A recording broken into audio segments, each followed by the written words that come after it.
नमस्कार, आदाब। Crime petrol के परिवार सप्ताह में आप सबका स्वागत है। किसी भी इंसान का वजूद उसके परिवार से होता है। माता पिता, भाई बहन, पति पत्नी, बच्चे, नाते रिश्तेदार। परिवारों में ये सब एक दूसरे के सुख दुख से जुड़े होते हैं। परिवार जहां हम अपने आप को सुरक्षित महसूस करते हैं, लेकिन अपनों की शक्ल में कुछ राक्षस भी होते हैं जो रिश्तों की मर्यादा को कलंकित करते हैं।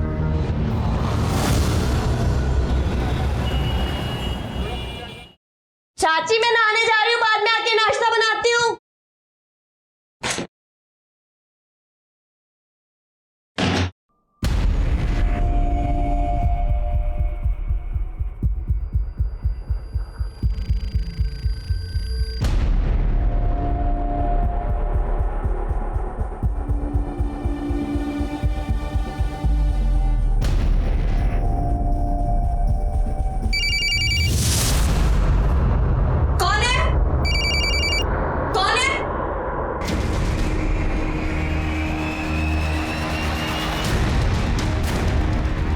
आज हम ऐसे माहौल में जी रहे हैं जहां महिलाओं के शारीरिक शोषण से जुड़े अपराध दिन ब दिन बढ़ते जा रहे हैं। और हैरानी और दुख की बात यह है कि 95% मामलों में अपराधी महिला का परिवार वाला या जान पहचान वाला होता है। और यह अपराध हर वर्ग, हर जाति, हर धर्म और हर उम्र की महिला के साथ हो रहे हैं।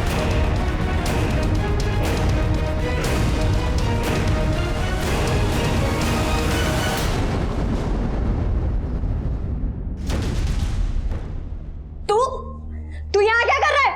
मैं चाची, अरे क्या हुआ? क्यों चीख रही है? और मेरे बेटे का हाथ क्यों पकड़ रखा है? चाची, ये जीतू मुझे कपड़े बदलते हुए देख रहा था और इसने अपने फोन में वीडियो भी बनाई है। दिखा फोन। अरे दिखा। मम्मी झूठ बोल रही है ये, मैंने ऐसा कुछ भी नहीं किया है। चाची, दीदी एकदम सच बोल रही है। मुझे भी एक बार कपड़े बदलते हुए देख रहा था। मैंने कभी आपको बोला नहीं। बस एक तो हमारे घर में रहने के लिए दिया, ऊपर से मेरे बेटे पर भी झूठा इल्जाम लगा रही हूँ। वो तो तुम्हारे चाचा की वजह से चुप है, वरना। लेकिन चाची अरे क्या हो रहा है? कोई ड्रामा का सीन चल रहा है क्या? वो रजिता ने एक जोक सुनाया, लेकिन हम में से किसी को हंसी नहीं आई। अच्छा, आप इतनी जल्दी कैसे आ गए? आज शूटिंग जल्दी खत्म हो गई। एक काम करो, अच्छी सी चाय बना के लाओ। और हाँ रजिता, मैंने वो आशीष जी कोऑर्डिनेटर है ना, उससे तुम्हारे बारे में बात की है 1-2 दिन के रोल के लिए। तुम उससे मिल लेना, ठीक है?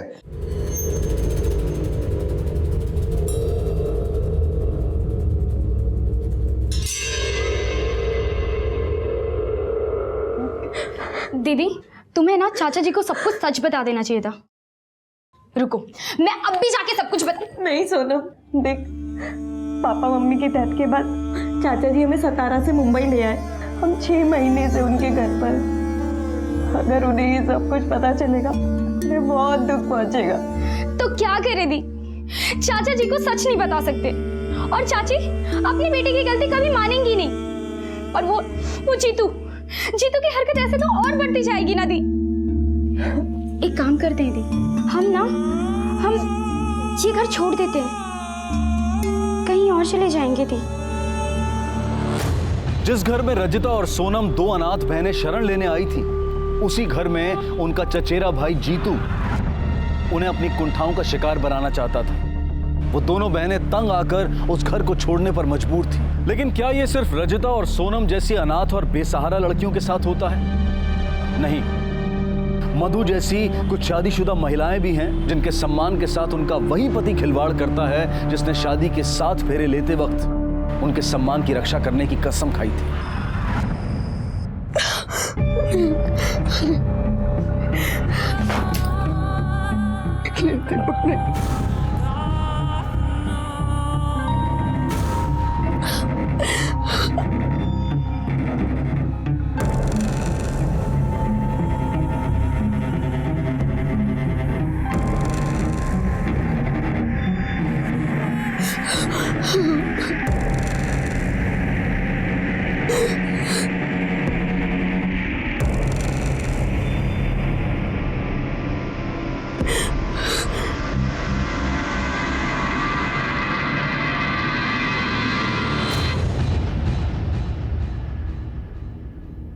ए क्या? अरे इतना क्या झिझक रहा है बे? पहली बार तो नहीं हो रहा? नहीं हो रहा? नहीं ना? नहीं ना? अरे चल चल, मर्दानगी दिखा थोड़ी, चल। अरे चल।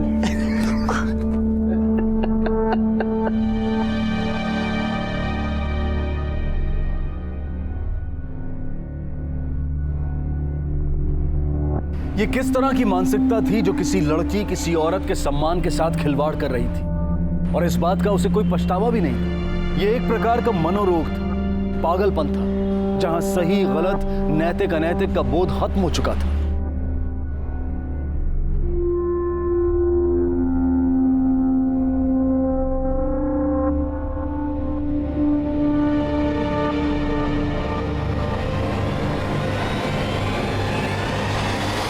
एक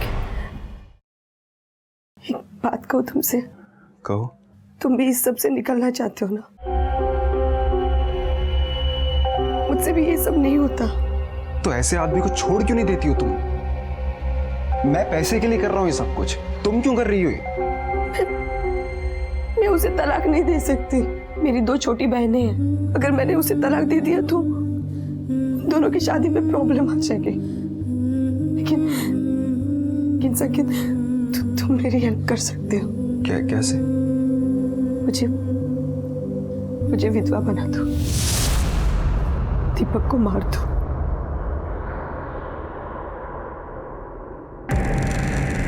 देखो संकेत, तुम्हें जितने पैसे चाहिए मैं दे दूंगी। तुम्हें जो चाहिए मैं दे दूंगी।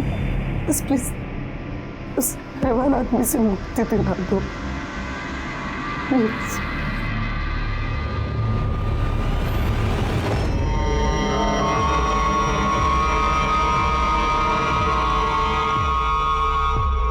जिस तरह की हैवानियत दीपक अपनी पत्नी के साथ कर रहा था, उससे यह साफ था कि दीपक एक बेहद विकृत मानसिकता वाला इंसान था। तेरा काम खत्म। वो बचपन से ही अश्लील साहित्य पढ़ता आ रहा था, और जब बड़ा हुआ तो अश्लील फिल्में देखनी शुरू कर दी। और अब हालात ये थे कि विकृतियां उसके दिमाग पर हावी हो चुकी थी, और उसका नतीजा सामने था। दीपक,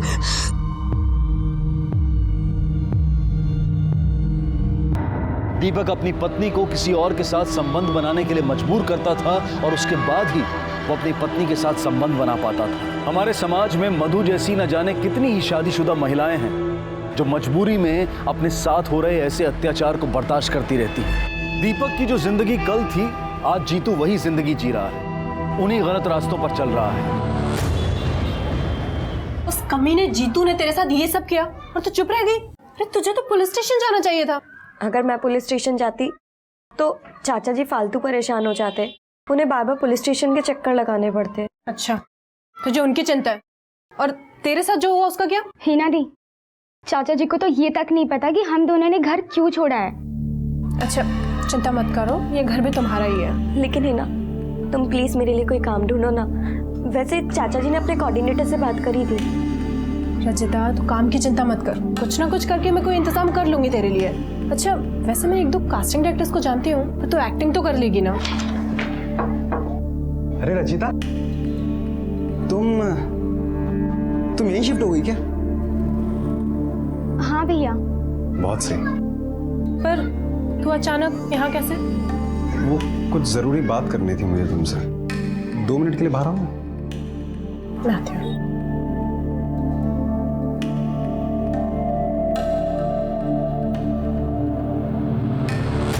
पागल हो गया तू?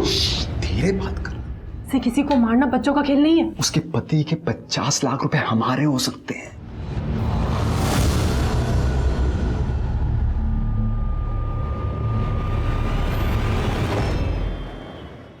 ये नहीं, बहुत अच्छी है ना साड़ी।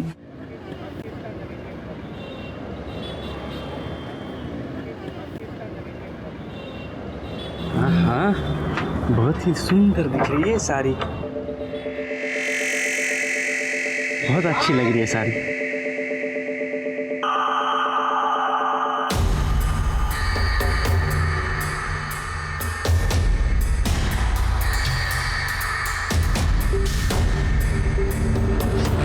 निकल जा यहाँ से। गलती होगी, दोबारा ऐसे नहीं करूंगा। गलती कहता हूँ निकल।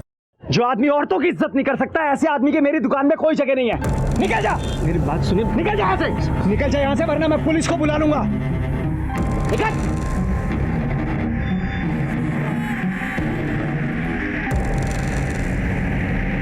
क्या खाना।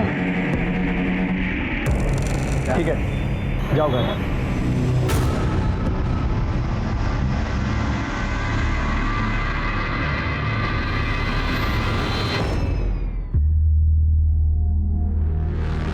अशोक खाना लगा देना।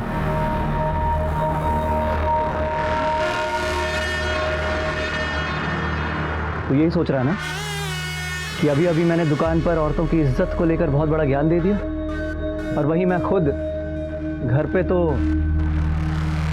क्यों, ये मेरा धंधा है और वो घर, समझा? अब दिमाग पे ज़्यादा जोर मत डाल, काम बहुत पड़ा है, जल्दी खत्म कर ले। आप बोर नहीं हो जाते किस चीज़ से? अपनी ज़िंदगी से? मेरा मतलब है हर हफ्ते वही, लाइफ में कुछ नया ट्राई करना है क्या? कोई है क्या?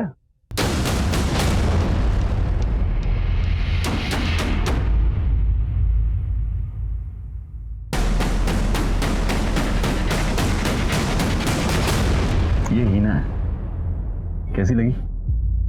और है? हाँ ये देखो। एक मिनट, एक मिनट। ये रजिता है, ये उस टाइप की लड़की नहीं है। अरे टाइप मैं बना दूंगा, तू लेके आना। आप समझ नहीं पा रहे हो, मतलब देख क्या है ना, जो दिल को भा जाए उसमें समझ को बीच में नहीं डालते। पैसे कितने चाहिए?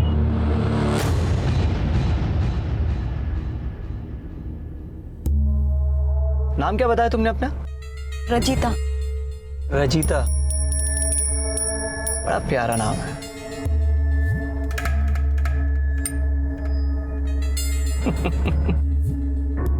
देखिए, संकेत ने मुझे बोला था कि आप नौकरी के लिए मेरा इंटरव्यू लेने वाले। ये सब क्या कर रहे हैं आप? अरे इंटरव्यू तो है, सही बोला था संकेत ने। पहले ये तो जान लेंगे तुम्हें आता क्या क्या है। देखिए, आप यही साइड में गाड़ी रोकिए। अरे इसी के मजे लो गाड़ी में, ये गाड़ी नहीं रुकने वाली है। आप गाड़ी रोकिए वरना मैं चलती गाड़ी में से उतर जाऊंगी। एक मिनट। लो, रुक गई गाड़ी। लो, छोड़ दिया तुम्हें। मेरी एक बात सुनो, एक बार मेरी बात मान लो बस, है? लाइफ बना दूंगा तुम्हारी।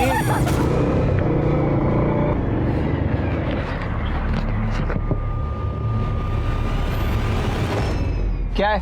भाई साहब, ये एड्रेस पता है आपको? अरे नहीं पता, जाओ यहाँ से। क्या डाल दिया?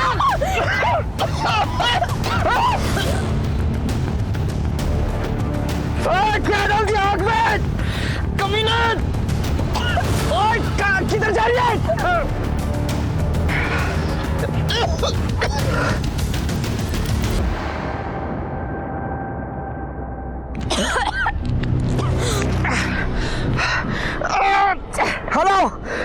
हेलो कौन? शैलेश, हाँ शैलेश, मैं दीपक बोल रहा हूँ। अरे दो बदमाश मेरी आंखों में लाल मिर्ची डाल के मेरे पैसों को बैग लेके भाग गए। जल्दी पुलिस को बुलाओ। मैं फाटक के पास वाले रोड पे हूँ।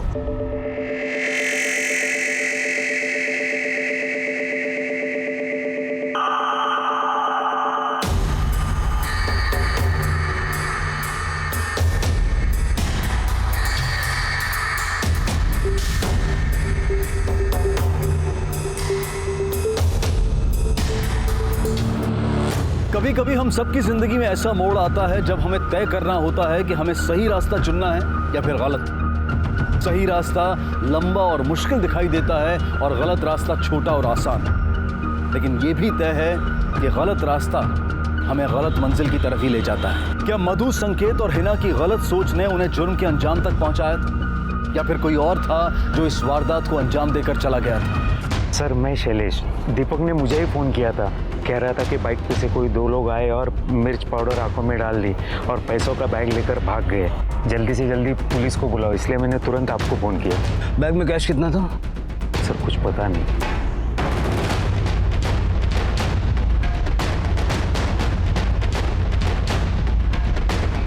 कमरे कैसा?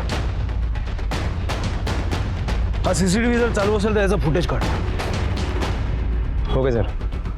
सर ऐसा ही लाल पाउडर गाड़ी के अंदर भी है, मिर्ची पाउडर है. मुझे तो लगता है कि ये किसी शातिर चोर या लुटेरे का काम है.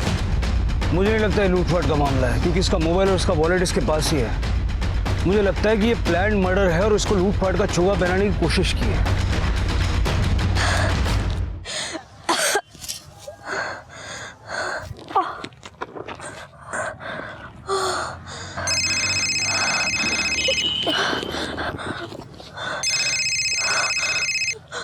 हेलो. हाँ तुम कहाँ हो? संकेत, पता नहीं मैं कहीं तो भटक गई हूँ संकेत.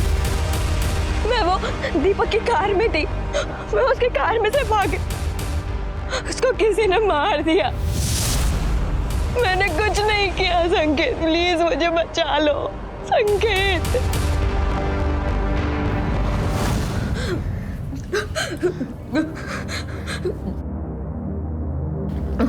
दीदी क्या हुआ?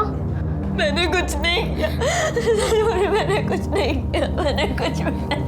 हाँ रजिता, मुझे यकीन है तेरे ऊपर, पर तू अगर ऐसे घबराएगी, डरी रहेगी तो पुलिस तो तुझे गलत मानेगी ना.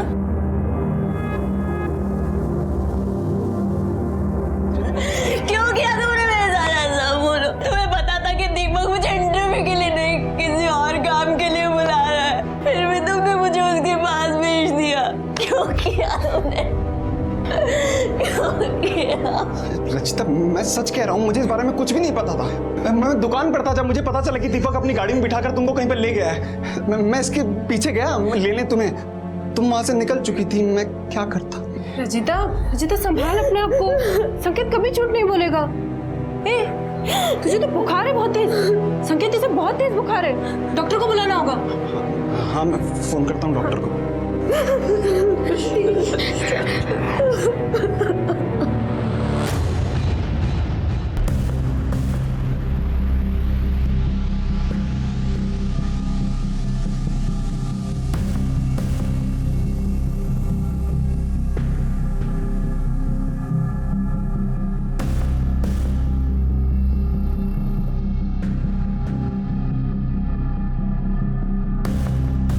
कमले, सीसीटीवी फुटेज से इतना तो क्लियर है कि लूटपाट का मामला नहीं है. लूट करने के बाद ये बाइकर अकेला वापस आया, दीपक को मारा और भाग गया. मकसद मर्डर करने का ही था. हो सकता है सर. सर ये भी हो सकता है कि पहले तो ये मामला सिर्फ लूटपाट का हो, लेकिन बाद में बाइकर्स डर गए कि कहीं दीपक उन्हें पहचान न ले, और वो बाइकर्स में से एक बाइकर वापस आया और उसने दीपक को मार दिया. दीपक के साथ ये जो लड़की थी, ये जो भाग गई, तब ये कौन? इस केस में ये लड़की आई विटनेस है sir. In that case Kamde, इसकी जिंदगी भी खतरे में हो सकती है. और ये भी हो सकता है कि ये लड़की इन बाइकर्स के साथ शामिल हो. आरटीओ से पता करो कि इस मॉडल की कितनी बाइक शहर में रजिस्टर्ड है. Okay sir. Sir, Deepak Soni की पीएम रिपोर्ट आ गई. सर, उसमें लिखा है कि उसकी आंखों में मिर्ची का पाउडर डाला था और किसी धार वाले हथियार से उसके गले को काटा था. कामड़े, दीपक की दुकान से लेकर के मर्डर स्पॉट तक के रास्ते में जितने भी सीसीटीवी कैमरास हैं, सबकी फुटेज निकाल.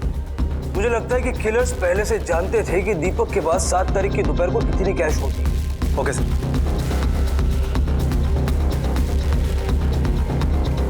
इस लड़की को जानती हैं आप? ये आपके पति के साथ उस दिन गाड़ी में थी जब उनका बैग छीना गया.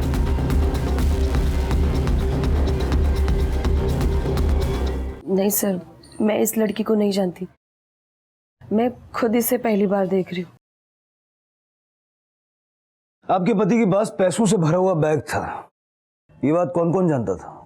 सर, दीपक दरअसल कपड़े के होलसेल का भी काम करता था, तो आजू बाजू के जो दुकानदार थे वो 7 तारीख को उसको पेमेंट करते थे. ये जो 7 तारीख के पेमेंट वाली बात है, ये दीपक का स्टाफ भी जानता है? जी. दुकान में काम कौन कौन करता? सर, वो एक संकेत अग्रवाल, नील, उसका पूरा नाम तो नहीं पता मुझे. दीपक की इन दिनों किसी से कोई दुश्मनी वगैरह रही हो, या अगर दुकान में किसी पे शक है तो भी बता दीजिए. नहीं, शक तो नहीं है मुझे, पर हाँ सर, कुछ दिन पहले उन्होंने नील को दुकान से मार के भगाया था, क्योंकि वो दुकान पे आने वाली औरतों के साथ बदतमीजी कर रहा था. इस नील का और बाकी के लड़कों का नंबर दे दीजिए, लिखवा दीजिए. सच सच बता, तुझे दीपक ने नौकरी से निकाल दिया इसलिए तूने दीपक को मार दिया? और वो पैसों वाला बैग छीन लिया। साहब दीपक सेठ ने नौकरी से निकाला था मुझे, तब मुझे बहुत गुस्सा आया था, लेकिन मैंने कुछ नहीं किया ऐसा। तूने कुछ नहीं किया तो करवाया होगा।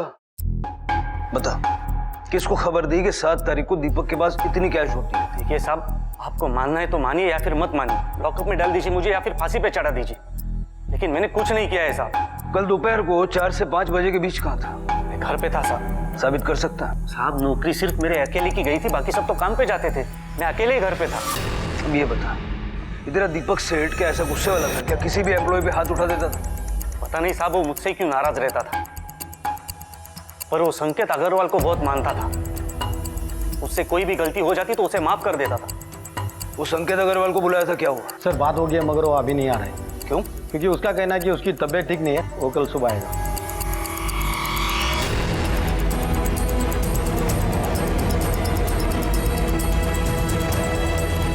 सर, मधु के पड़ोसी और काम वाली बाई के कहने के मुताबिक दीपक हमेशा मधु के साथ मारपीट किया करता था और संकेत अग्रवाल उनके घर पर हमेशा आया करता था। ये संकेत अग्रवाल मधु के घर रेगुलरली जा रहा है, पुलिस स्टेशन बुलाया तो बहाना बनाता है।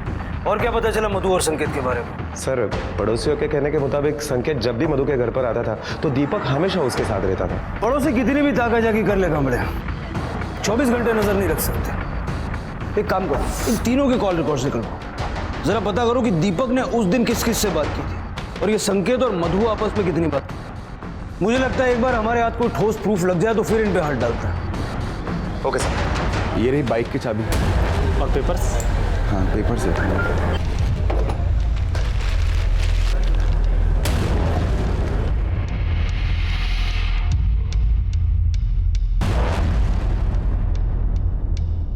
तूने बाइक क्यों बेच दी?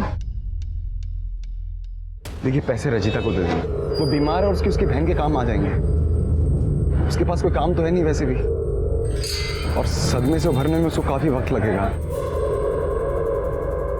उसको बोलना मत कि मैंने दिए हैं पैसे।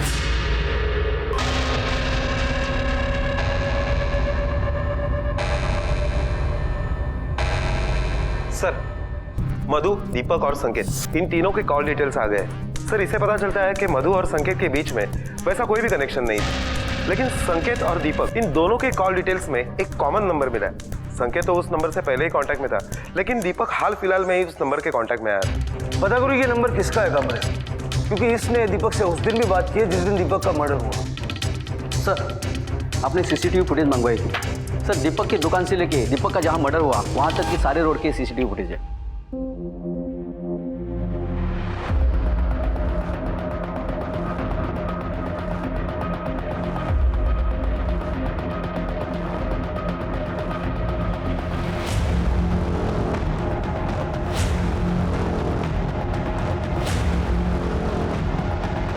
कामड़े थोड़ा रिवाइंड करो,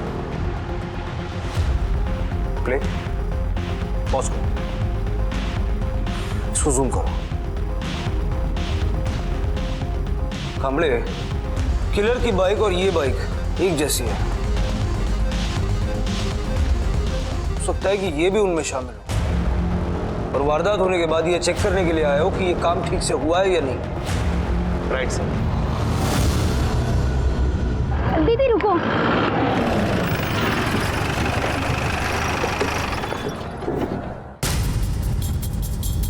सर वो यहाँ पास में ही गई थी, इसलिए हेलमेट नहीं पहना। ठीक है, लेकिन आइंदा ख्याल रखना। जी।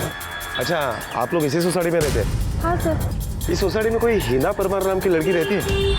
सर, मैं ही हिना परमार हूँ। संकेत अग्रवाल, जानते हो उसे? हम उसके घर पे गए थे तो पता चला कि वो तुम्हारे घर पर आया। कहाँ है वो?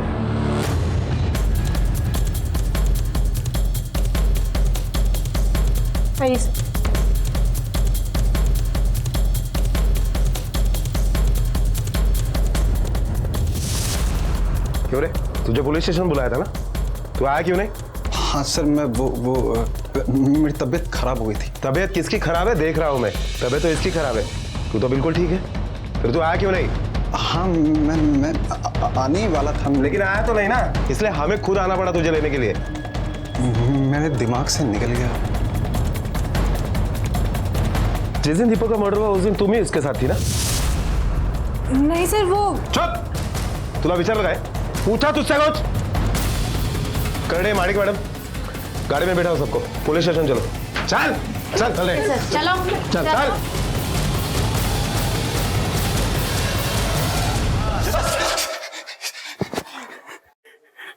ये तेरी प्लानिंग थी ना कि पहले लड़की भेजी? सर रजीता को संकेत ने ही भेजा था दीपक के पास नौकरी के लिए। दीपक इंटरव्यू के बहाने मुझे अपनी कार में बिठा कर ले गया और मेरे साथ गलत हरकत करने लगा, इसीलिए मैंने उसे गाड़ी साइड में रोकने को कहा। लड़की ने जानबूझ के हाईवे पे सुनसान जगह देख के गाड़ी साइड में रुकवाई। वो बाइक पे पीछे कोई लड़का ही था, मैंने आवाज सुनी थी उसकी। भाई साहब, ये एड्रेस पता है आपको? सर वो लोग उसकी गाड़ी में से बैग भी ले गए थे। मैं बहुत डर गई थी, इसलिए मैं वहां से भाग गई। लेकिन बाद में आके तूने मर्डर क्यों किया? और साथ कौन था तेरा, हीना या सोनम? सर सोनम को इस बारे में कुछ भी नहीं पता है। सर रजीता और सोनम को हमारी इस प्लानिंग के बारे में बिल्कुल नहीं पता था। लेकिन प्लानिंग तो की थी ना, मर्डर भी किया। सर प्लानिंग सिर्फ लूटने की थी, मर्डर की नहीं थी। मर्डर तो मधु मैडम करवाना चाहती थी अपने पति का। क्यों? मधु अपने पति को क्यों मरवाना चाहती? सर मेरा पति एक दूसरे आदमी से पहले मेरा रेप करवाता था, बाद में खुद मुझसे संबंध रखता था। अब सर ऐसे हालात में कोई भी औरत एक दिन भी जिंदा नहीं रह सकती। मैंने 6 महीने निकाले।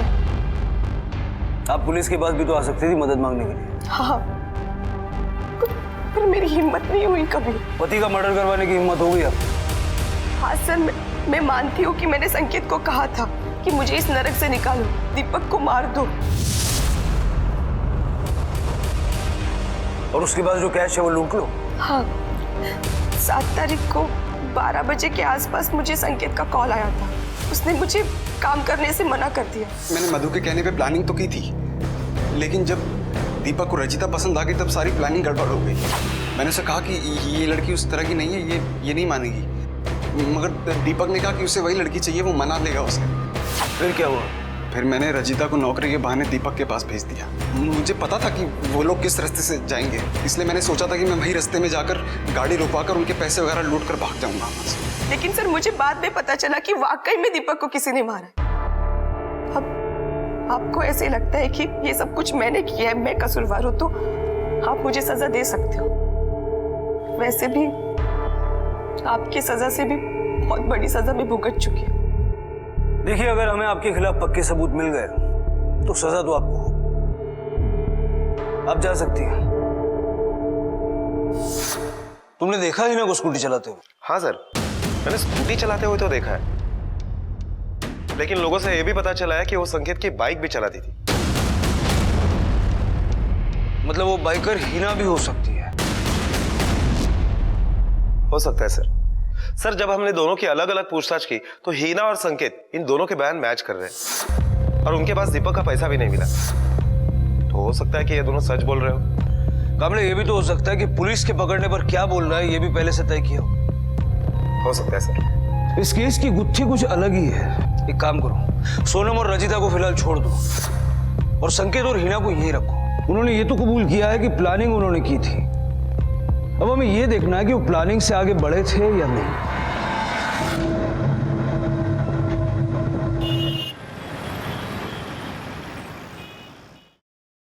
कोई सबूत नहीं मिला इसलिए तुम लोगों की बेल हो रही है। फिलहाल यहां से जा सकते हो, लेकिन पुलिस स्टेशन रोज हाजिरी देने आना पड़ेगा। जी सर। इधर करना सर। चलो। सर आरटीओ से इंफॉर्मेशन मिल गई है, हमारे एरिया में उस तरह की टोटल 147 बाइक है। सबके नंबर्स और डिटेल्स भी मिल गए। कमले, ये जितने भी बाइक ओनर्स हैं सबसे बात करो, पता करो इनमें से कौन दीपक के कांटेक्ट में था। संकेत भैया, आपको पुलिस ने छोड़ दिया? हाँ रजीता, रजीता, I'm sorry। मैं सच में नहीं जानता था कि दीपक तुम्हारे साथ कुछ इस तरह की बुरी हरकत करने वाला है। सच कह रहा हूं रजीता। रजीता, संकेत इतना भी बुरा आदमी नहीं है, मुझे माफ कर दो।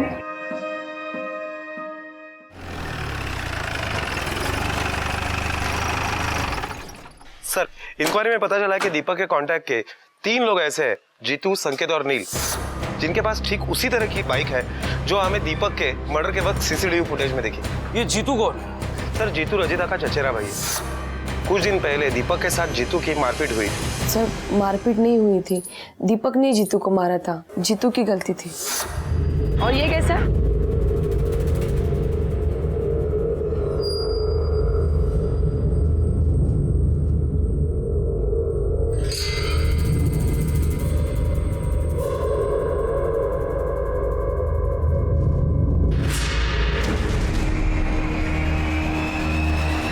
क्या चल रहा है ये?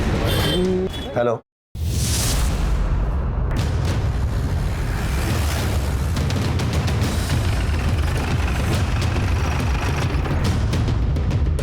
बस हुआ।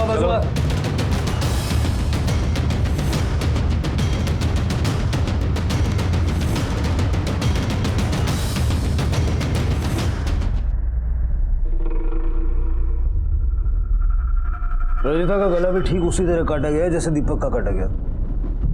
और शक्ल का भी कोई निशान नहीं है, लगता है अचानक वार किया गया है। लाश को सबसे पहले जिसने देखा था उसको बुलाओ। आपने देखा था सबसे पहले? हाँ सर, सिर्फ लाश को ही नहीं, मैंने तो मारने वाले को भी देखा था। सर, मैं यहीं ऊपर वाले फ्लोर पर रहता हूँ, तो मैं अपने काम से जा रहा था, तब मैंने देखा। हाँ, मैं देख जीतू, मैंने नहीं मारा इसको, ये तो मर गई है। और सर, उसके बाद फिर जीतू यहाँ से भाग गया, मैंने तुरंत आपको फोन लगाया।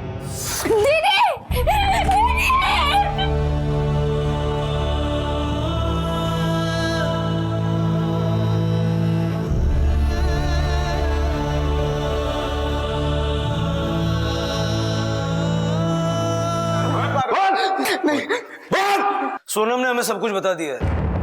वो अपने घर में रजिता के साथ गलत हरकतें करने की कोशिश करता था, और तेरा दीपक के साथ भी प्रॉब्लम था। बोल, तू नहीं मारा ना दीपक को? नहीं सर, मैंने दीपक को नहीं मारा है, और ना ही मैंने रजिता को मारा है।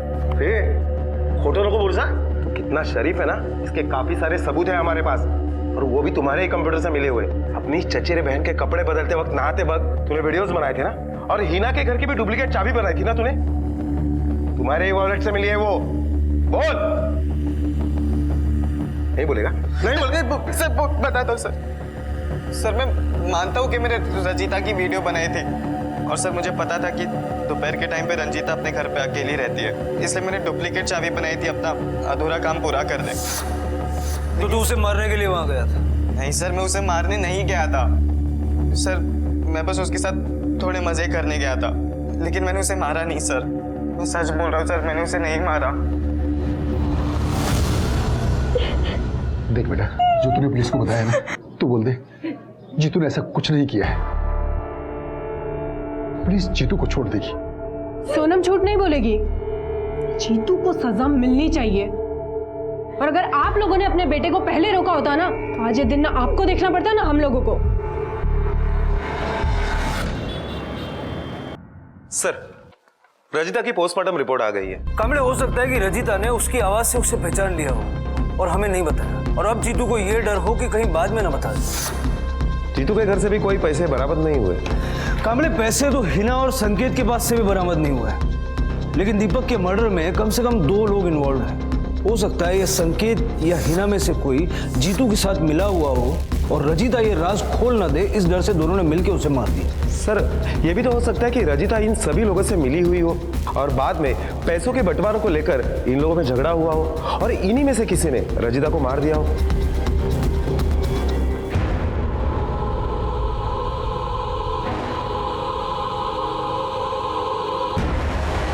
Rickshaw, rickshaw.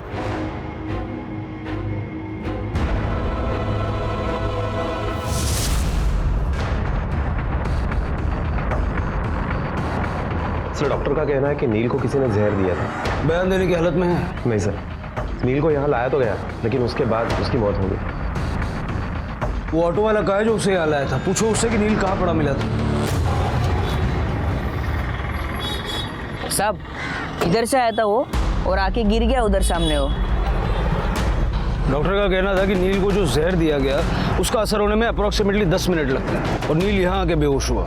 इसका मतलब कि उसको जहर इसी एरिया में कहीं दिया गया होगा। साहब ये उस लड़के का फोन है जो उस दिन बेहोश होकर गिर पड़ा था। सर नील की आखिरी बात मधु सोनी से हुई है। मधु सोनी?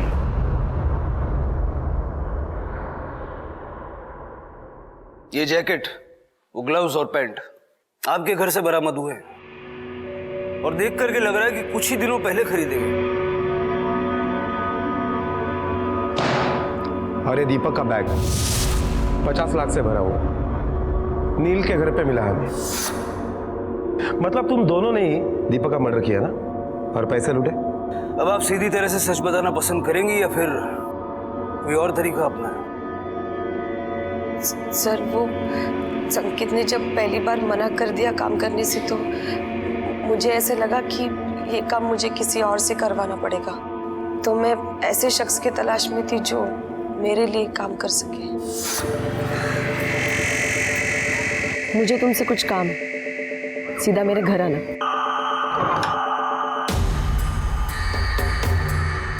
किस काम की बात करने के लिए बुलाए मुझे आप? तुम दीपक से अपने बेइज्जती का बदला नहीं लेना चाहोगे? मौका मिलेगा तो जरूर बदला लूंगा, पर तुम उसकी बीवी होने के बावजूद ये क्यों चाहते हो कि मैं उससे बदला लूं? तुम आम खाने से मतलब रखो, मैं तुम्हें तुम्हारा बदला पूरा करने के लिए पैसे भी दूंगी। हाँ, पर एक शर्त पे, दीपक जिंदा नहीं बचना चाहिए। जैसे मैंने सोचा वैसे ही हुआ। ऐन मौके पे 7 तारीख को संकेत ने मना कर दिया, तो फिर मैं नील के साथ चली गई। क्या डाल दिया? चल चलो।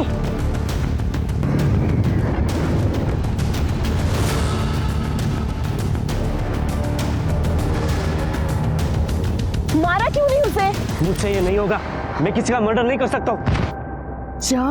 जाके उसे मार के आओ, नहीं तो मैं पुलिस को सब बता दूंगी कि तूने पैसे लूटे, समझा? मैं ये खून वगैरह नहीं कर सकता हूँ।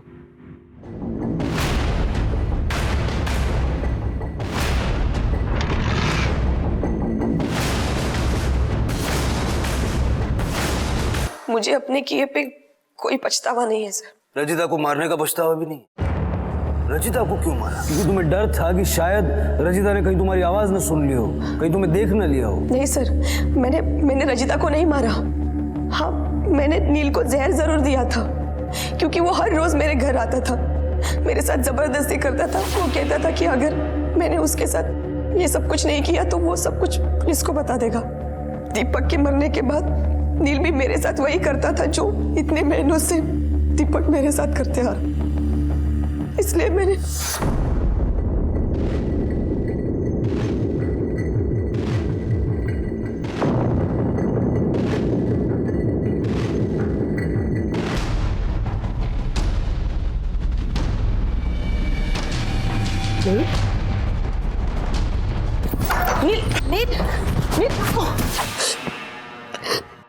दीपक और नील के मर्डर की गुत्थी तो सुलझ गई, लेकिन रजिता को किसने मारा होगा? एक हफ्ते से ज्यादा का वक्त बीत चुका था। पुलिस हर संदिग्ध पर नजर रखे हुए थी, लेकिन उन्हें रजिता के कत्ल के लिए कोई मोटिव समझ में नहीं आ रहा था और ना ही कोई सुराग मिल पाया था। और आखिरकार 9 दिन बाद पुलिस को कामयाबी मिली।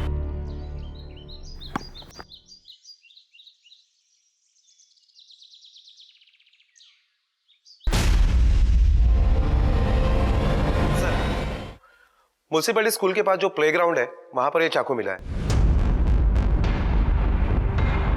और ये चाकू नोटबुक के इस पेपर में लिपटा हुआ था।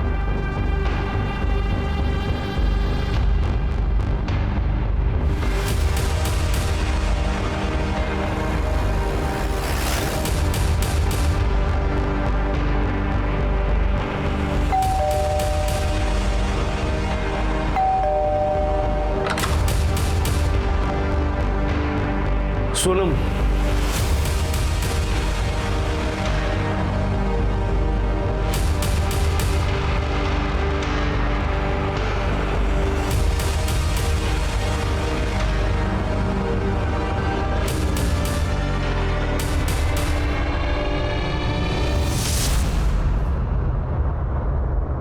तुम तो अपनी दीदी से बहुत प्यार करती थी ना, क्यों मारा उससे? प्यार के ही लिए सर। मैं संकेत को बहुत पसंद करती थी और वो दीदी को करता था। जब दीदी बीमार थी संकेत दीदी का बहुत ध्यान रखता था। रजिता, मैं चाहता हूं कि तुम्हारी और सोनम की सारी जिम्मेदारी मैं संभालूं। धीरे धीरे मुझे एहसास हो गया कि दीदी के रहते हुए संकेत कभी मेरा नहीं हो सकता। उस दिन स्कूल के रिसेस में मैं भाग के घर आ गई।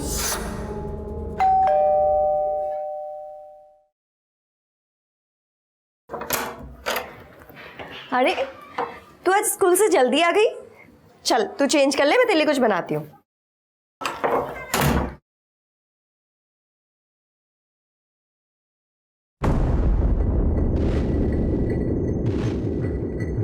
क्या छुपा रही है पीछे?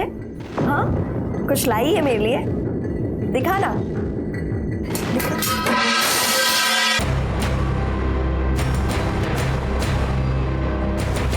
दीदी को मारने के बाद मैं वापस स्कूल चली गई। उस टाइम मुझे लगा कि जो कुछ भी मैं कर रही हूँ सब सही कर रही हूँ। पर दीदी को खोने के बाद मुझे ये एहसास हुआ मुझसे बहुत बड़ी गलती हो गई। सोनम ने अपनी उस बहन की जान ले ली जो उसके भविष्य को संवारना चाहती थी। सोनम को रजिता की हत्या के लिए जुवेनाइल लॉ के तहत गिरफ्तार किया गया और मधु को नील और दीपक की हत्या के लिए आईपीसी की धारा 302 और 120 बी के तहत गिरफ्तार किया गया। गलत रास्ते के जरिए सही मंजिल की आशा रखना ये मिथ्या है। ये रास्ता हमें सिर्फ जेल की सलाखों के पीछे ले जाता है और यही सच है। नमस्कार, आदाब। क्राइम पेट्रोल के युवा सप्ताह में आप सबका स्वागत है। यूथ, जवानी, यौवन, ये हम सब की जिंदगी का सबसे खूबसूरत पड़ाव होता है। बच्चे जल्दी जवान होना चाहते हैं, बड़े जवानी को थामे रखना चाहते हैं। जवानी के दिन हम सब की जिंदगी के बहुत ही यादगार और अच्छे दिन होते हैं। कुछ कर दिखाने का जज्बा और जोश अपनी चरम सीमा पर होता है। आज की पीढ़ी पहले की पीढ़ी की बनस्पत काफी सक्षम है। उनके पास बहुत सारे ऑप्शंस हैं जो शायद हमारे दौर में नहीं थे। लेकिन क्या उनकी सोच भी सक्षम है? कुछ कर गुजरने का जज्बा और अपनी सोच को सामने रखने का हुनर तो उनमें है, लेकिन क्या हालात से जूझने की गंभीरता भी उनके अंदर है? क्या उनकी जवानी का जोश हमारे समाज के लिए एक वरदान है या फिर एक श्राप?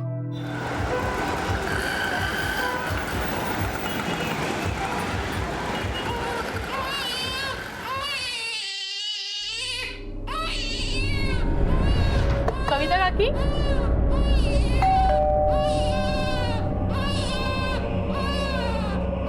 कविता काकी, अरे पता नहीं कोई दरवाजा नहीं खोल रहा है और अंदर से बच्चे की आवाज भी आ रही रोने की, लेकिन कविता जी के घर में तो कोई बच्चा नहीं था।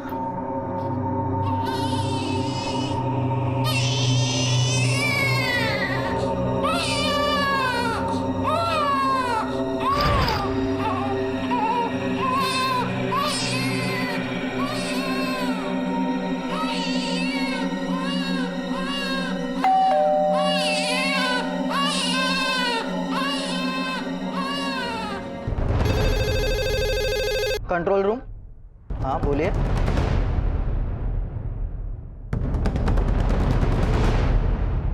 सर, गणेश नगर से कंट्रोल रूम में इमरजेंसी कॉल आया था। घर में पिछले 4 घंटे से बच्चे की रोने की आवाज आ रही है और घर बंद है।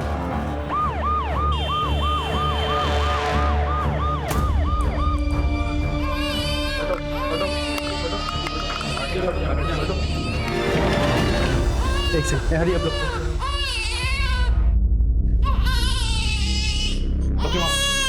चेक करा सर, उतरनी सर, एम्बुलेंस बुलाओ सर।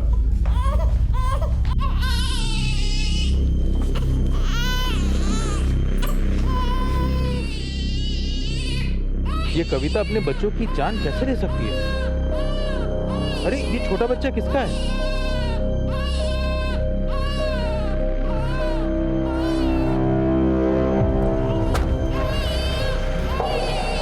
बॉडीज को पोस्टमार्टम के लिए भेज दो। तुम उनके साथ जाओ। जी सर।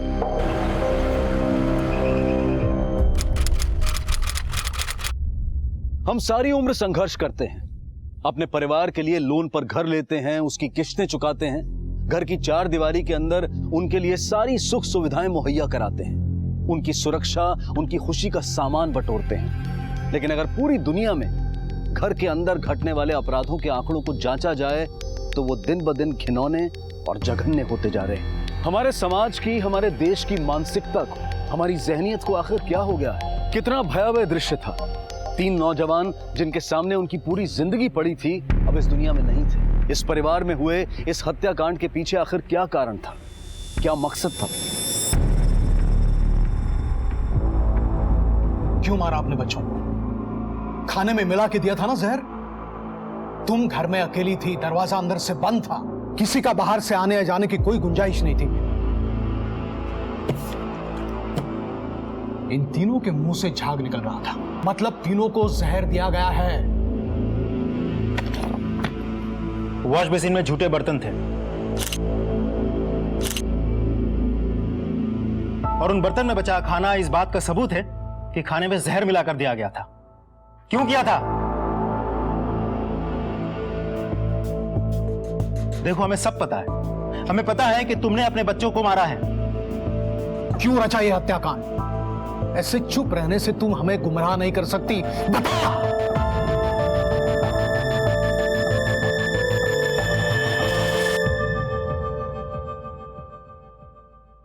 मैं सिर्फ अपने परिवार का भला चाहती थी, अपने बच्चों के लिए उज्जवल भविष्य चाहती थी।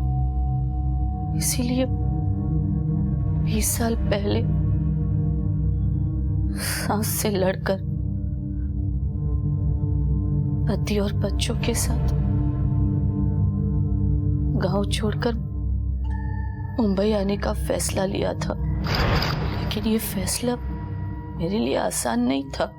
अगर कविता तो परिवार तोड़ून चाललीस, तेरे भी 2 बेटे हैं। जैसा तू आज मेरे साथ कर रहे हैं ना, वैसा ऊपर वाला कल तेरे साथ करेगा। ये मेरी तुझे हाय है, कभी सुखी नहीं रह पाओगे। ए दादा, जाना ही है ना, तू नासिक जाना। इतनी दूर मुंबई क्यों जा रहा है? बाबूजी, नासिक क्या तुम्हारे आंगन में है? आई मंदार, काळजी करू नकोस, मैं आते जाते रहूंगा। दूर हो जा। चल विजय, चलो। हाय मेरा बच्चा।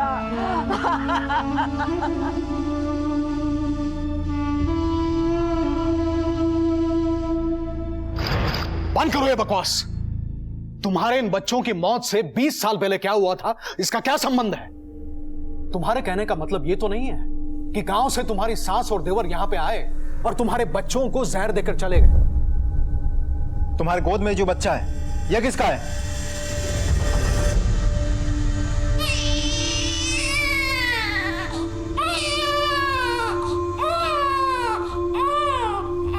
उसे मोहल्ले में किसी ने नहीं पहचाना। बता, ये बच्चा किसका है? चोरी का है? नाजायज है? क्या इस बच्चे के लिए तुमने अपने बच्चों को मारा? सर, एक इंपॉर्टेंट बात पता चली है।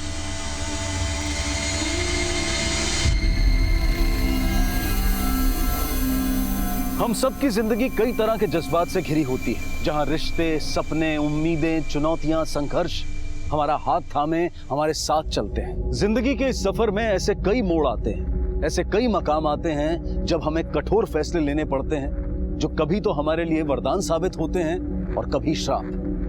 तो क्या कविता का फैसला भी एक श्राप बनकर सामने आया था?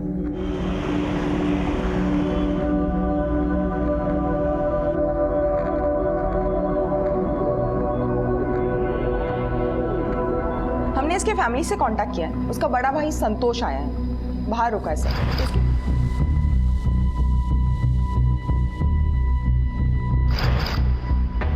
राहुल के सामने उसकी पूरी जिंदगी पड़ी थी। उसके साथ ऐसा कौन कर सकता था और क्यों करेगा? तुम्हारा भाई कविता के घर क्या कर रहा था? एंगेजमेंट हुई थी, मंगेतर था उसका, इसलिए आते जाते रहता था। तुम्हें क्या लगता है तीनों को किसने मारा होगा? क्या पता साहब, मैं खुद सोच में पड़ा हूँ। ऐसा कौन कर सकता है उसके साथ? नहीं, तुम सोच में पड़े हो, लेकिन हमें पूरा यकीन है कि ये सब कविता ने किया है। उसी ने सबको जहर देके मारा है। नहीं साहब, ये नामुमकिन है। कविता काकी को मैं बचपन से जानता हूँ। वो कभी किसी को दुख नहीं दे सकती थी, खास करके अपने बच्चों को। बहुत प्यार करती थी अपने बच्चों को।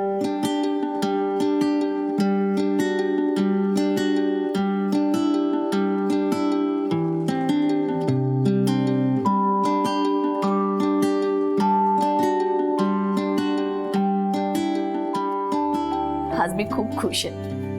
विजय का काम धंधा भी अच्छे से जम गया है और इन दोनों का एडमिशन अच्छे कॉलेज में हो गया। अब मैं सर उठा के गांव जा सकती है। जो सपने लेके शहर आई थी सब पूरे हो गए। अरे आई, जिसके पास तुम्हारे जैसी आई हो वो कभी पीछे रह सकते हैं क्या? कविता काकी अपने बच्चों के लिए जान भी दे सकती थी। सर मुझे माँ नहीं है, लेकिन कविता काकी ने कभी भी एक माँ की कमी महसूस नहीं होने दी मुझे। माँ कभी अपने बच्चों की जान नहीं ले सकती क्या? सर कुछ तो गलती हुई है सर। और विजय, कविता काकी का बड़ा बेटा वो कहाँ है? सर मोहल्ले वालों ने तो पहले ही कह दिया था कि तीनों बच्चे कविता के ही थे, जिनमें से एक विजय था। अरे त्याने अंदाज बांध ला असल, लेकिन असली सवाल यह है कि विजय कहाँ है। कहीं ऐसा तो नहीं कि विजय का भी हाथ है इस हत्याकांड के पीछे? या फिर कविता ने विजय को मार दिया, या फिर विजय ने इन सबको मारा और गायब हो गया, जिसके लिए मां सदमे में है। सदमे में है या ढोंग कर रही है देखना पड़ेगा। चला चल।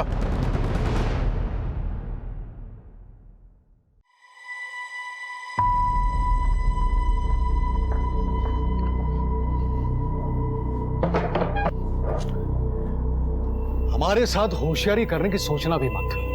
तुम जानती थी कि इन 3 डेड बॉडीज में तुम्हारा बड़ा बेटा विजय नहीं था, लेकिन जानबूझकर तुमने हमसे ये बात छुपाई क्यों? कहाँ है विजय? क्या वो भी तुम्हारे साथ इस जुर्म में शामिल है या उसे भी तुमने मार दिया? ये पोस्टमार्टम की रिपोर्ट है। इसके मुताबिक तीनों बॉडीज में जहर मिला है। राशन के दुकानदार ने हमें बताया कि तुमने उसकी दुकान से जहर खरीदा था। हाँ साहब, कविता काकी कल आई थी यहाँ पे जहर लेने के लिए। इतने यकीन के साथ कैसे कह सकते हो तुम? साहब कविता काकी पूरे हफ्ते भर का राशन एक साथ में भरती है, लेकिन कल सिर्फ वो जहर ही लेकर गई थी। और ये विजय कहाँ है? ये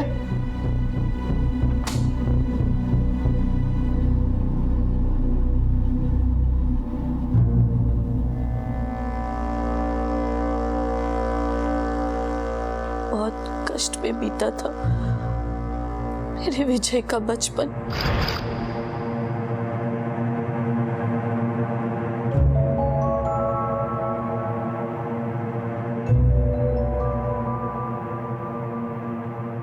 चलो बच्चों लिखो है सब।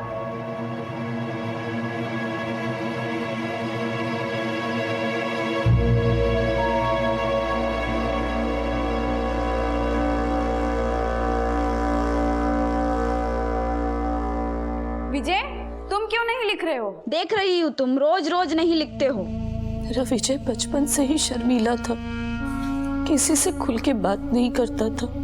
अपनी खुशी अपना दुख किसी को नहीं बताता था, अंदर ही अंदर घुटता रहता।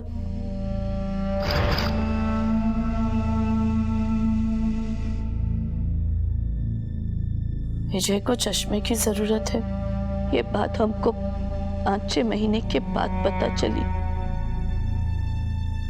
चश्मा लगाने के बाद भी बच्चे उसको चश्मिश बोल के चिढ़ाते थे। मैं गांव से लड़कर अपने बच्चों के भविष्य के लिए यहाँ आई थी, पर विजय का आत्मविश्वास टूट चुका था। त्याचं कशातच मन नाही लागायचं, अकेला रहता था, रोता रहता था। फिर एक दिन संतोष से उसकी दोस्ती हो गई। संतोष के साथ दोस्ती होने के बाद विजय में भी धीरे धीरे बदलाव आने लगा था।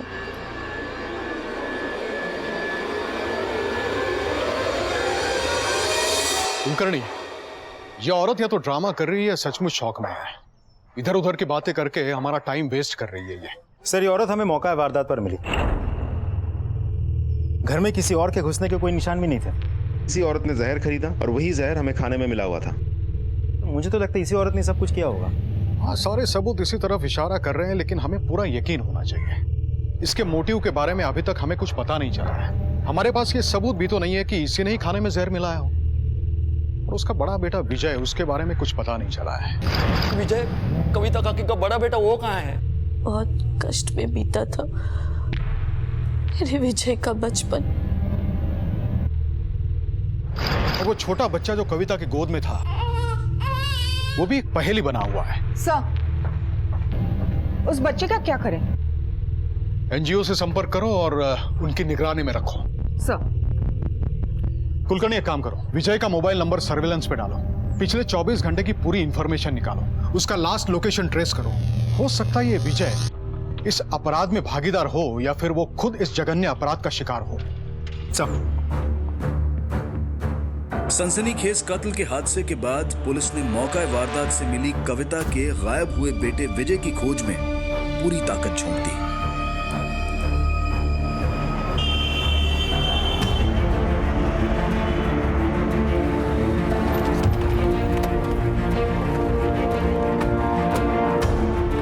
विजय के मोबाइल की लास्ट लोकेशन इसी एरिया में ट्रेस हुई। उसका मोबाइल सुबह 11 बजे से लेकर शाम के 7 बजे तक इसी एरिया में एक्टिव था। ये रही विजय की फोटो और उसकी बाइक की डिटेल्स। हर किसी से पूछो, किसी ना किसी ने तो उसे यहाँ आसपास आते हुए देखा होगा। क्विक। जी सर। बाबा तुम्हें संतोष, विजय कहाँ है?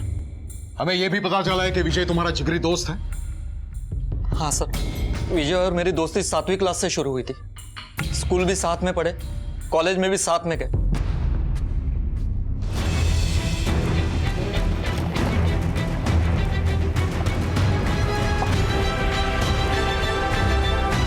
गलवी, गाड़ी थमाओ।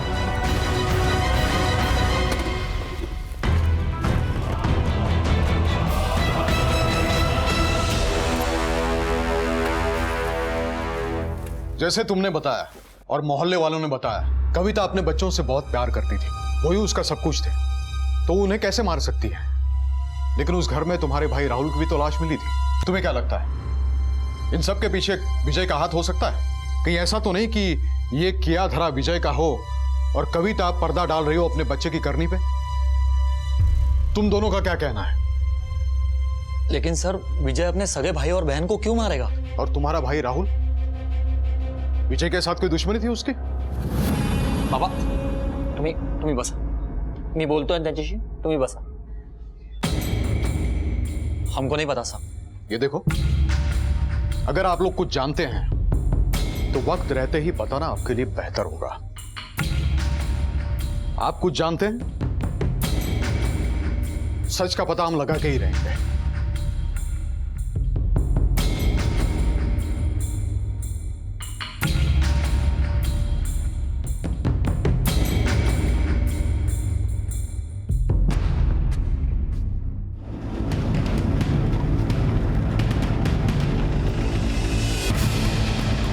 साहेब, हे बघा, गाडी लपवायचा प्रयत्न इथे केलाय।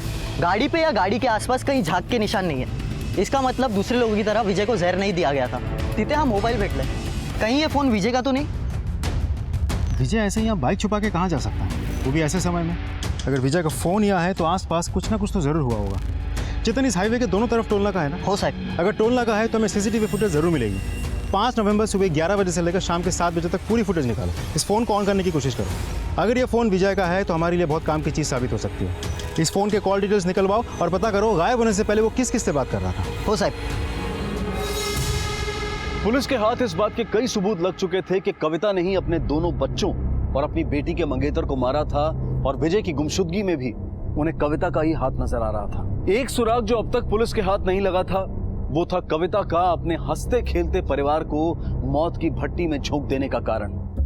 विजय की बाइक उस जगह कैसे पहुंची, उसका सुराग लगाते लगाते पुलिस ने हाईवे के टोल नाके के सीसीटीवी फुटेजेस को खंगालना शुरू किया।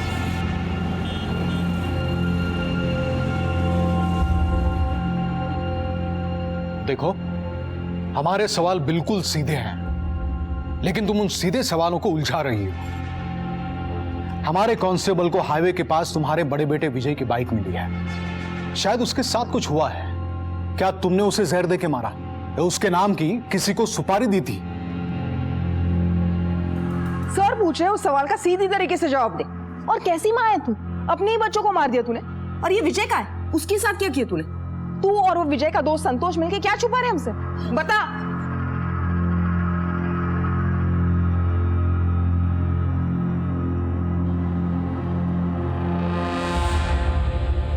संतोष,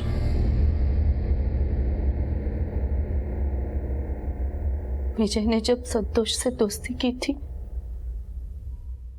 तेव्हा वाटलं होतं वो भी पढ़ाई में ठीक हो जाएगा, मेरे दूसरे दोनों बच्चों की तरह। लेकिन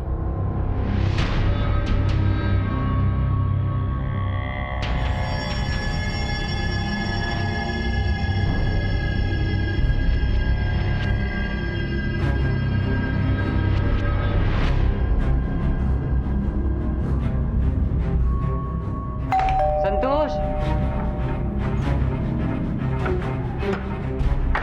ये देख। अरे वाह, चल आज फिल्म देखने चलते हैं। विजय खुद तो पढ़ने में पीछे था ही, उसने संतोष को भी पढ़ाई से अलग कर दिया था। दोघांना कॉलेजमधून काढून टाकलं होतं। कॉलेज में दारू बेचते वक्त पकड़ा था दोनों को, लेकिन इसमें विजय की कोई गलती नहीं थी। वो तो जिंदगी में आगे बढ़ने के लिए हाथ पांव मार रहा था, पर उसके बाबा को मौका मिल गया था। काय करताय तरुण मुलावर हाथ उचलतात काय? बघितलंस कविता? देख देख उसकी काली करतूत। पढ़ाई छोड़ के सब कुछ कर रही है। देखा शहर में पढ़ाने का नतीजा। विजय थांब रे, सगळीच मुलं सारखी असतात का? रवि और अंकिता कर रहे हैं ना सब कुछ ठीक, वो भी धीरे धीरे समझ जाएगा। देख देख कविता, मैं क्या बोलूं, अब भी वक्त गया नहीं है, अजूनही वेळ गेलेली नाही कविता। चलो हम गाँव लौट चलते। कैसे चली जाती गाँव वापस? वहां से सर उठा कर आई थी, सर झुकाकर वापस नहीं जाना चाहती थी। वहां के लोग तो यही इंतजार में थे ना कि कब ये वापस आएगी और कब हम लोग इसका अपमान करेंगे। इसमें प्रकाश की कोई गलती नहीं थी। वो गांव से शहर तो आ गए, पर गांव को अपने दिल से नहीं निकाल पाए। उनकी माँ और भाई मंदार ने उन्हें कभी गांव भूलने ही नहीं दिया। इसीलिए उनका एक पांव गांव में तो दूसरा शहर में, तो वो कभी शहर के हो पाए और न गांव के, न एक बेटे का फर्ज अदा कर पाए और न ही पिता का।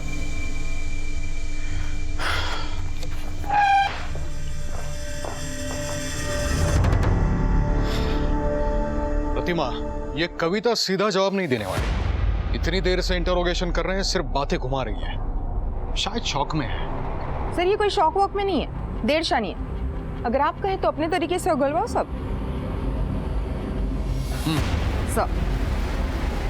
सर एनजीओ से फोन आया था।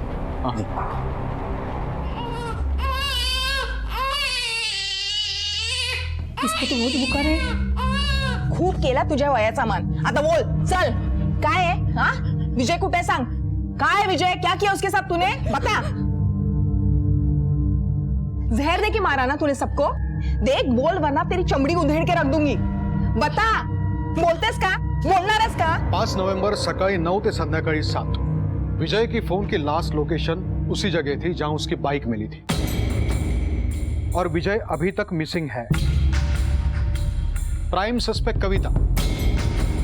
3 बजे राहुल अपने घर से निकलकर कविता के घर गया अपनी मंगेतर अंकिता से मिलने के लिए। किराना ओनर के बयान के मुताबिक 5 बजे कविता उसकी दुकान में गई थी।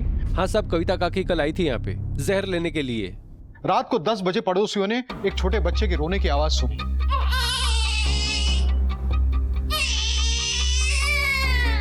लेकिन जब किसी ने दरवाजा नहीं खोला तब 10:30 बजे उन्होंने पुलिस कंट्रोल रूम फोन किया।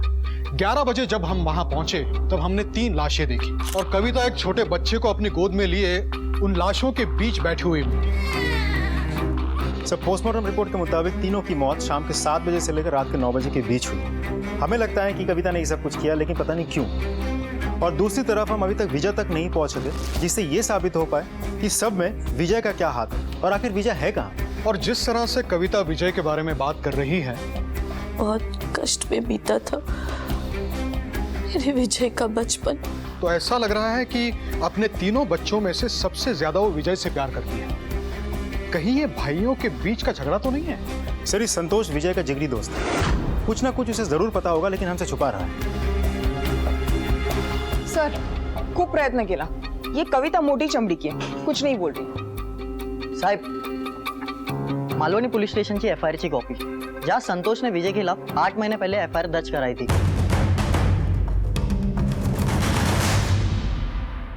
दावे तो बड़े बड़े करता था अपनी दोस्ती के। इस एफआईआर में तुम्हारा पूरा दोस्ताना दर्ज है। बता क्या हुआ था? सर, मैं और विजय कॉलेज में दारू बेचते हुए पकड़े गए और हमें कॉलेज से निकाल दिया गया। तब हमने फैसला किया कि बाबा, हमें पैसे चाहिए, दारू की दुकान खोलनी है। काय? वेड लागले त्याला, वेड। बाबा ऐकून तर, ये सपने लेके इधर आए थे तुम लोग? दारू की दुकान खोलनी है और कोई धंधा नहीं मिला तुम लोग को? ये देखो, तुम्हें जो करना है वो करो, मगर मेरी एक बात कान खोल के सुन लो, इस दारू के धंधे के लिए मैं एक फुटी कौड़ी नहीं देने वाला तुम लोग को। दारू का धंधा खोलना चाहता।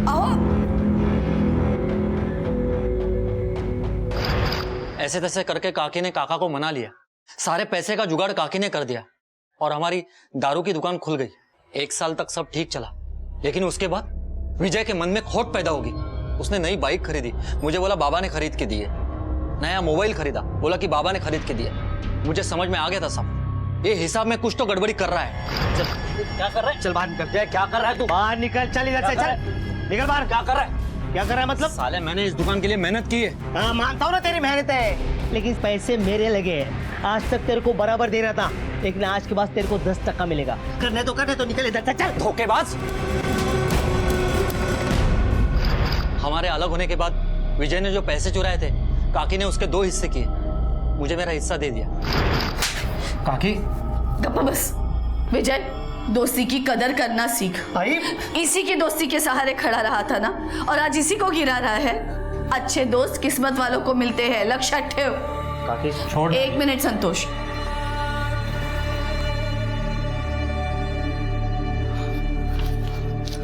काकी, ये क्या कर रही तू? हे आई, तू गप बस। कविता काकी सीधी सादी औरत है, अपने उसूलों की पक्की है। उसने हमेशा सच का ही साथ दिया है। लेकिन साहब, विजय नहीं सुधरा। उसका बाप ही था जिसे वो डरता था, लेकिन उस बाप की हार्ट अटैक से मौत हो गई। उसके बाद तो विजय बिल्कुल शेर हो गया।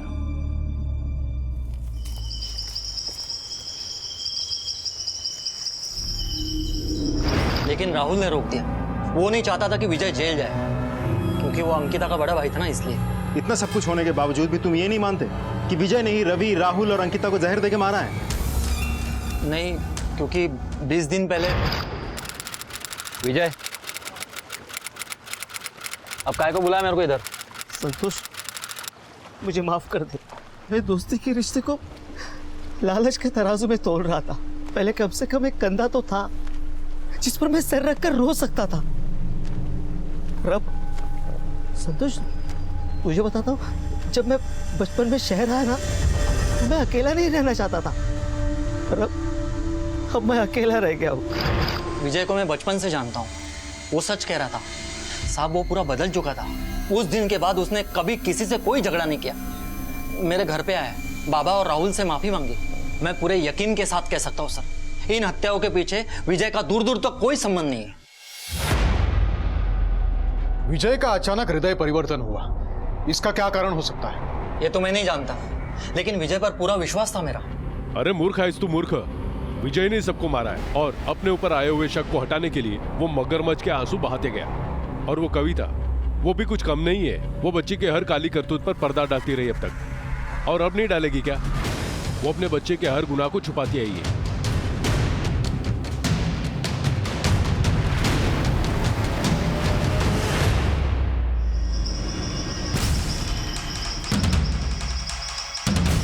बॉडी की हालत देखकर लगता है मौत 2 दिन पहले हो चुकी है। ताज्जुब की बात यह है कि एक ही परिवार के सारे बच्चे मारे जा चुके हैं। तो इसके भाई बहन और राहुल के मौत में इसका हाथ नहीं हो सकता? चेतन, पोस्टमार्टम रिपोर्ट आने के बाद सब पता चल जाएगा किसकी मौत कब हुई। फिलहाल तुम ये पता करो कविता परसों पूरा दिन थी कहाँ। हो साहब।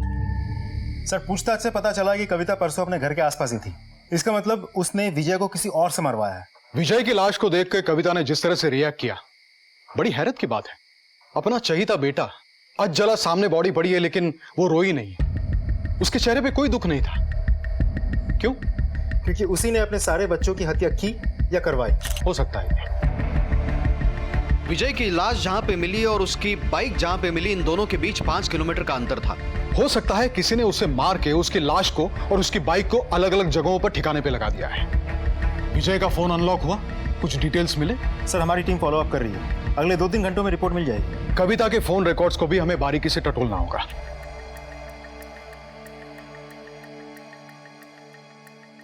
आई, मुझे माफ कर दे आई। मैं जिंदगी भर गलतियां करता रहा, तेरे दुख का कारण बनता रहा, पर तू मुझे हमेशा बचाती रही। मेरी टेंशन की वजह से बाबा भी जल्दी चल बसे। आई देखना कितनी उम्र निकल गई। आई, मैं सुधरना चाहता हूँ। आई, मैं सुधरना चाहता हूँ। प्रायश्चित करने की कोई उम्र नहीं होती। जब जागो तब सवेरा।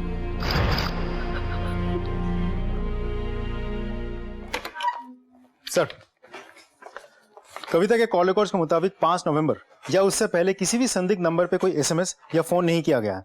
सभी फोन कॉल्स पड़ोस की दुकान पे या अपने बच्चों को किए गए हैं। इसका मतलब यह है कि विजय को मारने के लिए कविता ने किसी को हायर नहीं किया था। कहीं यह काम संतोष और उसके बाप का तो नहीं है? उनकी विजय से अनबन की कहानियां तो बड़ी लंबी है। शायद संतोष ने हमसे झूठ बोला हो कि विजय सुधर गया है, ताकि उनकी दुश्मनी के एंगल से हम सोचे ही नहीं। विजय को मैं बचपन से जानता हूँ साहब, वो पूरा बदल चुका था। बाप बेटे ने मिलकर या सिर्फ बेटे ने यह काम किया है? फोन रिकॉर्ड्स क्या कहते हैं? सर, मैंने राजाराम और संतोष की मोबाइल की लोकेशन चेक की थी। हत्या के समय ये दोनों हाईवे के आसपास आए ही नहीं, और ना ही इनके मोबाइल नंबर से हमें कुछ भी सस्पिशियस मिला।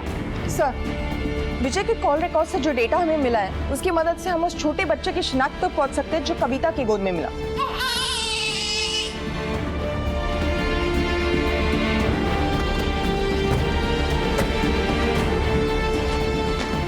चांदी कहाँ है? चांदनी साहब अंदर है। बुलाओ उसे।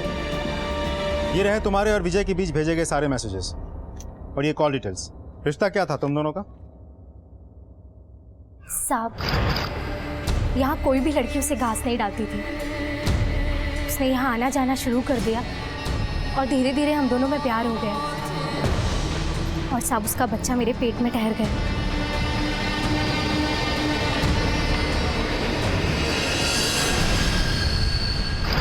साहब, हमारे धंधे में लड़की को लड़की ही बना रहना होता है, वो कभी माँ नहीं बन सकती। लेकिन विजय ने मुझसे वादा किया था कि मैं इस बच्चे को जन्म दूँ, उसके बाद वो मुझे और बच्चे को लेके यहाँ से कहीं दूर चला जाएगा।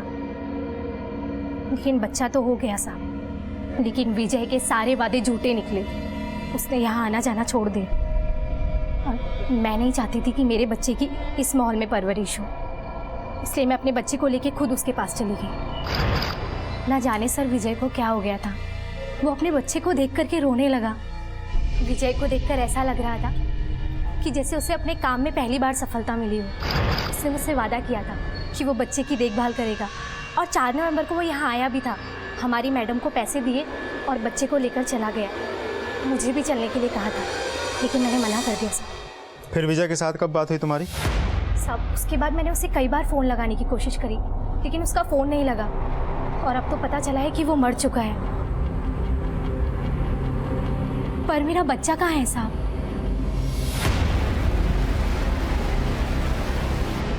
सर, विजय का हृदय परिवर्तन इस बच्चे की वजह से हुआ था। इसका मतलब संतोष हमसे सच बोल रहा था। तो फिर विजय को कौन मार सकता है और फिर क्यों? और ये बात भी तो अभी तक साफ नहीं हो पाई है कि कविता अपने जिम्मेदार और सुधरे हुए बच्चों को क्यों मारेगी। हम तो ये मान के चल रहे हैं कि रवि, अंकिता और राहुल अच्छे बच्चे थे। शायद हम उनके बारे में गलत सोच रहे हैं। या ये भी हो सकता है कि उन हत्याओं के पीछे विजय और कविता का हाथ ही ना हो। या ये भी हो सकता है कि इन तीनों में से किसी एक का किया धरा हो। एक काम करो कुलकर्णी, उन तीनों के बारे में और वो बाप बेटा क्या नाम राजाराम और संतोष, उनके बारे में पूरी इंफॉर्मेशन निकालो सब।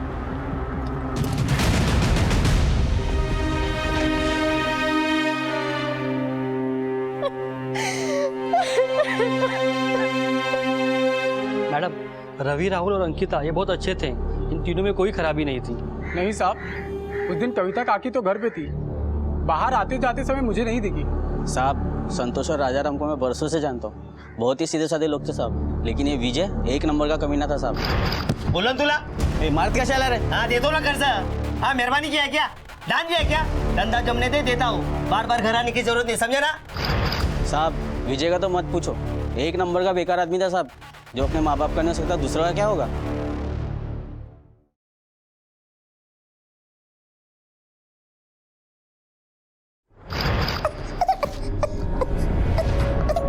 भाई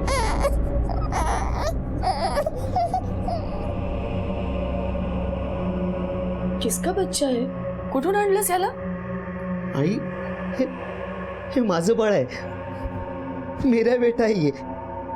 क्यों, कैसे, क्यों, हे नको विचारूस, बस बस इसे स्वीकार कर ले। ये तेरे विजय का अंश है।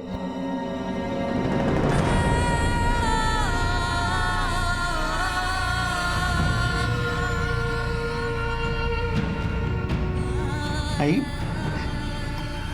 आई मला माहित होता आई, तू इसे नहीं ठुकराएगी। ठुकराने का कोई कारण नहीं है। आज इसकी वजह से तेरे अंदर इतना बड़ा बदलाव आ गया है, जो काम मैं इतने सालों में नहीं कर सकी, वो इसने पैदा होते ही कर दिया।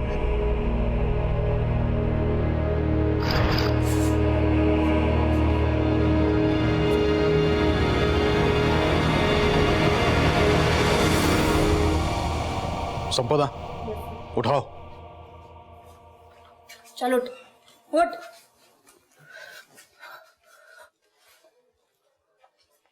तुम्हारे पोते को उसकी मां से मिलवा दिया है।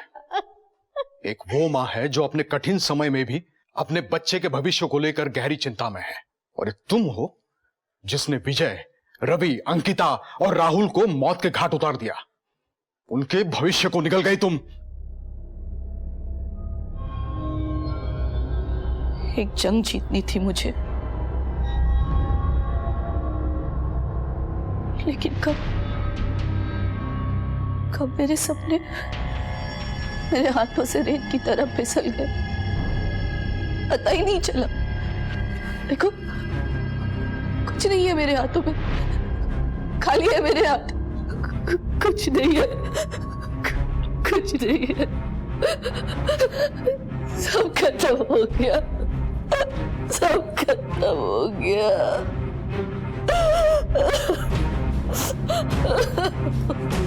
कविता अभी अपना जुर्म कबूल नहीं कर रही है। सर विजय की मौत वाले दिन अंकिता एक नंबर से बार बार कांटेक्ट में थी। हर आधे घंटे में या तो कॉल आया था या गया था। ऐसे लग रहा है किसी के साथ कोऑर्डिनेट कर रही हो। और सर ये नंबर विजय की मौत वाले दिन क्राइम सीन पर एक्टिव था। किसका नंबर है?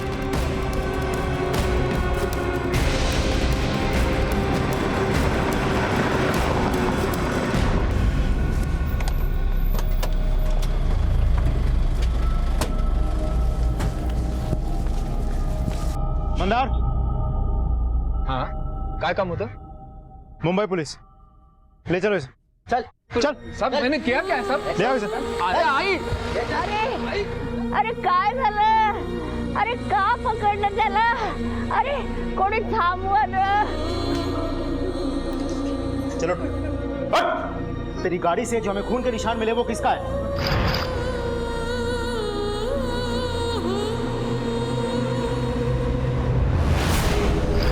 बोल। विजय के साहब। क्यों किया तूने ये? साहब वो लोग कहने के लिए तो मुंबई गए थे, लेकिन उनका सारा गुजारा मेरी कमाई पर हो रहा था। पहले उस मेरे भाई ने मुझे गुलाम बना कर रखा, फिर विजय ने, और ये सब करनी मेरी कविता भाभी की थी। लेकिन जैसी करनी वैसी भरनी साहब। एक दिन रवि, राहुल और अंकिता मेरे घर आए। काका, विजय भैया के रहते मेरी शादी नहीं हो सकती, और ना ही मेरे आगे की पढ़ाई के लिए मुझे कुछ मिल सकता है। विजय भैया ऐसे ही पैसा उड़ाता रहा तो कुछ नहीं बचेगा। इससे पहले कि हमारे हाथ में भीख का कटोरा आ जाए, हमें विजय भैया को खत्म करना पड़ेगा। काका, अब बस यही एक रास्ता बाकी है और सबका भला इसी में है। मुझ पर शक न हो इसलिए मैं मुंबई चला आया सर। विजय पर नजर रखी, जैसे ही मौका मिला उसे मार दिया साहब।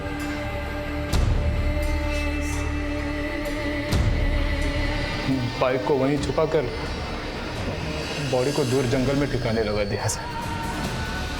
माफ कर दो साहब। विजय के सुधरने के बाद मैंने पहिली बार गाव जाने का मन बनाया। अंकिताच्या लग्नाचं आमंत्रण द्यायला जाणार होते, लेकिन मेरा वो सपना ही रह गया। अंकिता, अब तेरी शादी में कोई रुकावट नहीं आ सकती। तो जब जो करना है वो कर। और तुम्हारा रास्ता भी साफ हो गया है। देखो, विजय भैया वैसे भी कभी सुधरने वाले नहीं थे। हमने जो किया है वो ठीक ही किया है। बस विजय भैया की लाश पुलिस को नहीं मिल जानी चाहिए। पर ये बच्चे का क्या करें? इसे आई संभाल लेगी, अपने बेटे की आखिरी निशानी समझकर। मुझे मेरे कानों पर भरोसा नहीं हो रहा था। मेरी सारी मेहनत का ये अंजाम था। मैं उन्हें अच्छा भविष्य देना चाहती थी, जिससे वो अपना और दूसरों का भला कर सके। मैं नहीं जानती थी कि उनके अंदर इतनी नफरत घर कर गई है। मैं ठहरावलं कि मैं उन्हें खत्म कर दूंगी।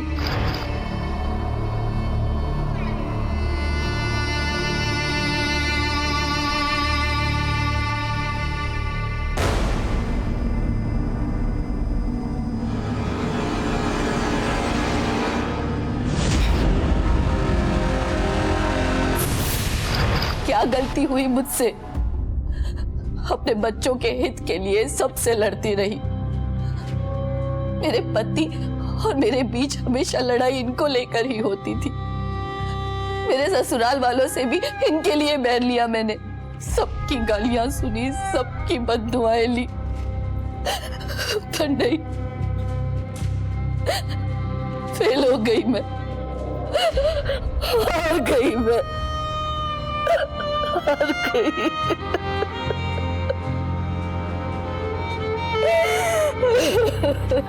अपने बच्चों को बेहतर युवा बनाने के लिए हमें उन्हें एक बेहतरीन इंसान बनाना होगा, ताकि उनका ये जीवन हमारे परिवार, समाज और देश के लिए एक वरदान बन सके, ना कि श्राप। इसी विचार के साथ अब मैं अनूप सोनी आपसे विदा लेता हूं। फिर मुलाकात होगी अगले एपिसोड में एक और चौंका देने वाले केस के साथ। तब तक अपना और अपने परिवार का ख्याल रखें और देखते रहें क्राइम पेट्रोल डायल 100। सबक एक को सीख हम सबको। जय हिंद। क्राइम पेट्रोल्स के और भी दिलचस्प कहानी देखने के लिए हमारे चैनल को सब्सक्राइब करें और बेल आइकॉन दबाना न भूलें।